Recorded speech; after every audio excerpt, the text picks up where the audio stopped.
যত গুনাহ হয়, পৃথিবীর যত বেশ্যা আছে, পৃথিবীর যত নোংরা আছে, এগুলো সারা পৃথিবীতে মিলে যতগুলো হয়, একদিনে আমি শুনছি দুবাই তাতে বেশি হয়।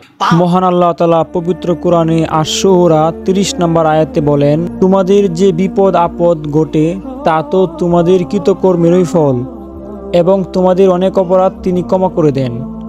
আমার কাছে মনে হচ্ছে দুবাই যে বন্যাটা হয়েছে সেটা তাদের কৃতকর্মের ফল, কিন্তু তাই বলে আমরা যে করি না এরকম কথা নয়।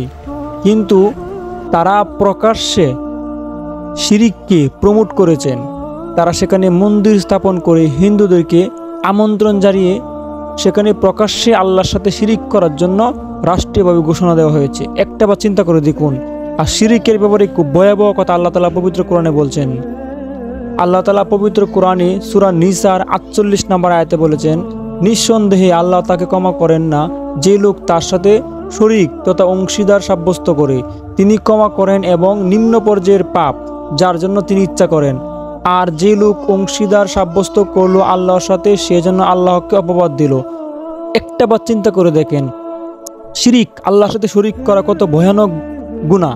আল্লাহ তাআলা সকল গুনাহ মাফ করলেও শিরিকের গুনাহ মাফ করবেন না। দুবাই একটি মুসলিম কান্ট্রি, তারা কখনোই শিরিকের পক্ষে কথা বলতে পারে না, তারা সবসময় শিরিকের বিপক্ষে কথা বলা দরকার ছিল। আর সেই জায়গায় দুবাইয়ের মতো রাষ্ট্রের যেখানে মূর্তি পূজাকে অবাধ মাইকে ঘোষণা করে পালন করার জন্য অনুমতি দেওয়া হয়েছে, লাইসেন্স দেওয়া হয়েছে, কিন্তু এখন আপনারা কি করবেন দেখেন তো।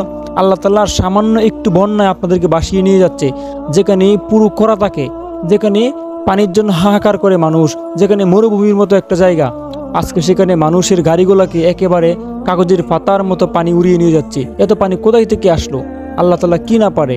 তাই আসুন আমরা আমাদের অহংকার ভুলে গিয়ে আমাদের রবের দিকে ফিরে আসি, আল্লাহ তাআলার দিকে ফিরে আসি, আল্লাহ তাআলার সাথে কাউকে শিরিক না করি।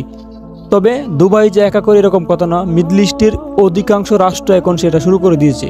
আল্লাহ তাআলা দুবাইকে দিয়ে সকল রাষ্ট্রকে বোঝাতে চেয়েছে, দেখো আমি আল্লাহ তাআলা কি না পাই, আমি আল্লাহ তাআলা কি না পারি, তোমরা আগে থেকে সতর্ক হও।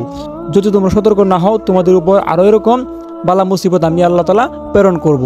আসুন আমরা সকলে এখান থেকে শিক্ষা নিয়েই আমাদের জীবনকে পরিচালনা করি। ভিডিওটা ভালো লাগলে অবশ্যই শেয়ার দিবেন।